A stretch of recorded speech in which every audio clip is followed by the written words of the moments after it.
匈奴之患，患在西北。阴山积雪，瀚海经商。自冒顿明帝以来，胡骑岁岁溃变。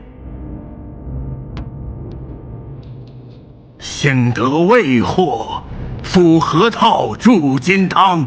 绝漠难逐右贤，奔涌河西，战至祁连。血色嫣然，大漠烽烟。有道是，匈奴皆遁走，轻弓铁弩悬北斗。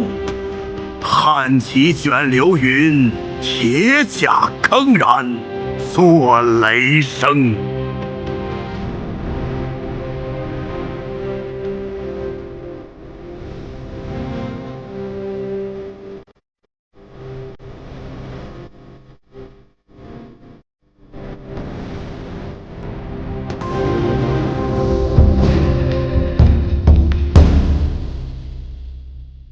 去年立了个 flag 嘛，就是25年要多接触一些国甲的产品。相比于帅气的影视甲来说，写实的铠甲会根据时代的不同，更具有鲜明的特征。比如说汉甲。乐子是小情人大，各位老粉大家好，欢迎收看这期魔玩拍皮。今天呢，就一起跟大家分享一下骄宗魔玩出品的卫青霍去病。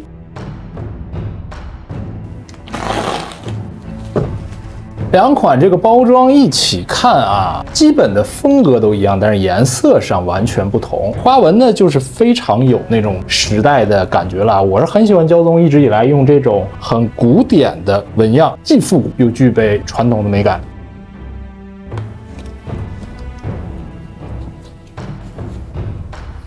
在正式讲解之前，先叠个甲啊。虽然也做了一点点功课，但是对于汉甲或者这种古代甲的了解呢，还是比较少的，而且打理能力有限。简单看啊，算是一个抛砖引玉，对这两款做一个基本的了解。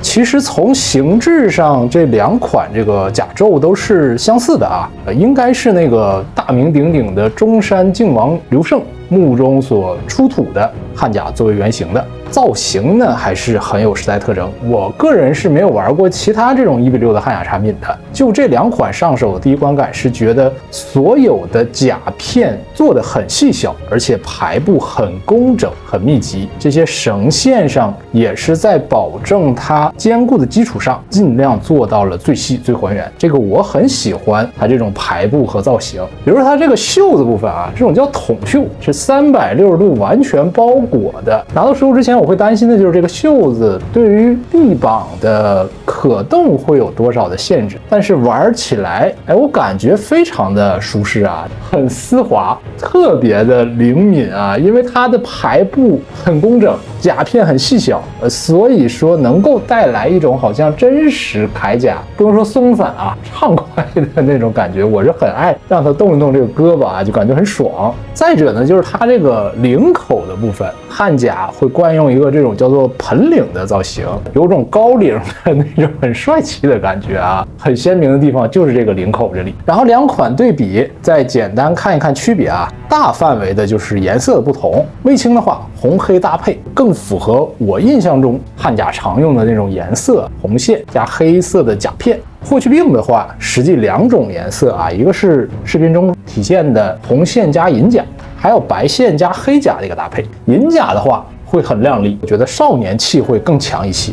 然后就是下身的布衣啊，以及皮质的颜色都有不同。靴子的话，霍去病会更多一些花纹，卫青的话就更加朴实一些。然后就是领口部分也应用了不同的造型反正基本上的这个设计都是相同的但是在一些小的地方也做出了区分。颜色方面呢，就见仁见智不知道大家更喜欢哪一个。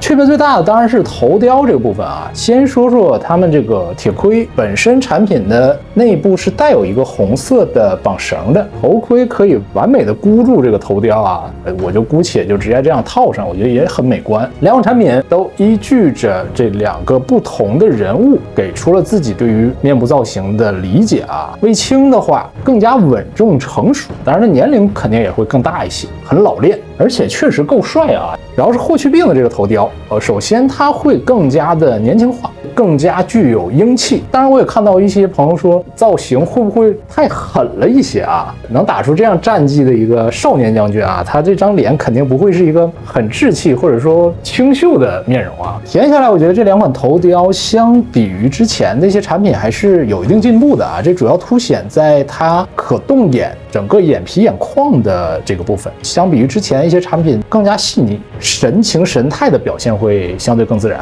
搭配上呢，除了铁盔以外，还有武将专用的这种武变。这个我觉得霍去病很适合戴这个冠啊，能把他这个眉毛露出来，完全的展现面部想要呈现那种效果。然后就是这个手型部分啊，搭配的不算多，另有4枚。这个手指的形状抓握会更紧一些，所以和武器进行搭配的时候，要多一点耐心去调整。然后就是武器搭配方面，先看卫青。首先是这把汉剑，造型很不错啊，鞘的部分也做出了类似于那种漆器的效果，一些金具装饰啊，细节精度也很高。顶部呢采用了白色缠绳，剑刃部分也做了不错的刻画。然后这把铁戟顶部的话用了实木的材质，刃的部分细节精度同样很不错啊，非常传统的。还有呢，一面铁盾，漆面的刻画不错啊，比较重的做旧效果，质感很好。但是这个确实很沉啊，拿取的时候注意保持人物的重心。然后这个长弓的一个套组啊，想要用的时候，得把这个弓弦一蹬，套在这个弓的末端。金属材质本身具备韧性，可以实现2种不同的造型。放平之后，同样具备一个豹纹的弓带，放在里面进行收纳。这尾端也有金属的挂钩啊，和腰带连接就可以了。剑匣这里能看到本身有很漂亮的花纹，实际材质上是塑料，但是有营造出那种仿木的形象的。然后是霍去病搭配的武器部分，首先还是这把长剑，基本和卫青那个一样啊，就颜色做了一个互换，白的地方变成黑的，黑的地方变成红的，这样看上去这个柄部似乎做这个黑色更帅一点。长柄武器的话，搭配了马术，全金属的材质啊，正常展示需要头尾连接，1寸长1寸强啊。这参照一下啊，卫青这个戟是这么长，这个我都不知道能不能一个镜头拍下啊，感觉都要捅出去了。然后是这个像盾牌一样的，实际叫做钩箱，更多是作为近战缠斗啊，抵御长柄武器的那样一个设计啊，用这个2侧的延伸作为抵挡，表面花纹这个精度很不错啊。这个武器在一般的古代兵刃中还是比较少见。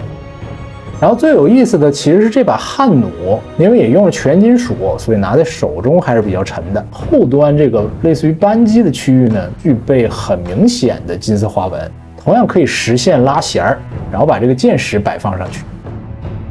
所有的武器搭配上，首先一点就是它时代特征很明显，长剑以外也做出了完全不同的搭配啊。相比而言的话，霍去病的武器我觉得会更有趣一点，一些弩箭以及马槊的搭配，科技术上完全碾压匈奴的一个存在。还是有一个小建议啊，就是未来可以多开发几款握持状态下的手型和这些弓弩不同的武器做一个更好的适配。然后是在其他服饰上，两者都有搭配一个开襟的这种氅衣啊，还是先看卫青，颜色上会更加厚重，内外做出了不同的花纹，你可以直接穿好，但我个人更喜欢披在肩膀上的造型。霍去病这个会更加年轻化一些啊，大面积白色的设计更具有英气。当然，除了和铠甲搭配这种氅衣以外，还有各自的那种官服、常服啊，各式头冠、鞋袜呀，内外搭配的各种衣着。这个在打理和穿戴上啊，我个人觉得是有一定难度的。没有相关的经验的话，我不是很建议大家动手去把它拆掉去穿脱。整体还是一个更进阶的玩法。我自己的话，动手能力超级差啊，我就感觉弄出来的基本没眼看，勉强找了找角度还能拍出来跟大家分享一下。体验下来，我觉得这个服装的质感还是挺不错的，尤其它外层这一侧是有一个类似于轻纱的质感，整体可以呈现出和戎装铠甲完全不同的一个效果。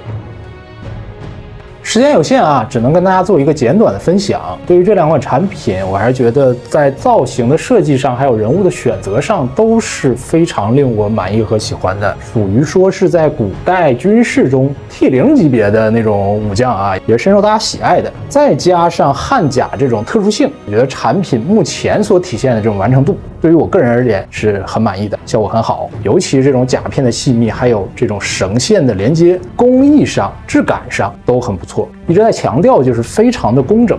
因为这种真实甲胄的产品和其他1:6的玩具会有很大的一个区别，就在于它的细节程度要求更高。